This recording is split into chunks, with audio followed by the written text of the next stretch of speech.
దీపారాధన ప్రక్రియ అనేటువంటిది చాలా ప్రధానమైనది. ప్రతి గృహంలో కూడా ఇది అవసరమైనది. లక్ష్మీ కటాక్షాన్ని కలిగించడంలో ఈ దీపారాధన ఉపకరిస్తుంది. అఖండ దీపారాధన విశిష్టత ఏమిటో పరిశీలిద్దాం. భారతీయ ఆర్షధర్మంలో అర్చనా సంవిధానంలో దీపారాధనకు ప్రత్యేక స్థానం ఉంది.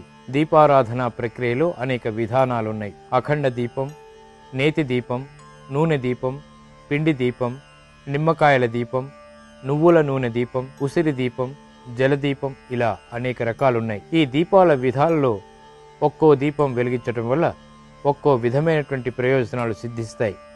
అఖండ దీపాలని వెలిగించడం వల్ల కార్యసిద్ధి జరుగుతుంది. అఖండ దీపాలని ఎల్లప్పుడూ కూడా దైవానికి కుడివెంపు ఆవునేతితో వెలిగించాలి. శుద్ధమైనటువంటి నువ్వుల నూనెను కూడా అఖండ దీపానికి ఉపయోగించవచ్చు. అఖండ దీపాన్ని ఈశాన్యం దిక్కుకు తిరిపి వెలిగించినట్టయితే లక్ష్మీ కటాక్షం ఏర్పడుతుంది. రుణ బాధలు తగ్గుతాయి. ప్రత్యేక పూజలు, ఆరాధనా ప్రక్రియలు, విశిష్టమైనటువంటి ఆధ్యాత్మిక కార్యక్రమాల సందర్భంలో అఖండ దీపాన్ని వెలిగిస్తారు. ఆలయాల్లో అఖండ దీపం నిరంతరాయంగా వెలుగుతూ ఉంటుంది. గృహాల్లో వెలిగించేటువంటి అఖండ దీపానికి నియమిత కాల వ్యవధి ఉంటుంది. ఆ దీపం వెలిగినంతసేపు దేదీప్యమానంతో ప్రకాశించాలి.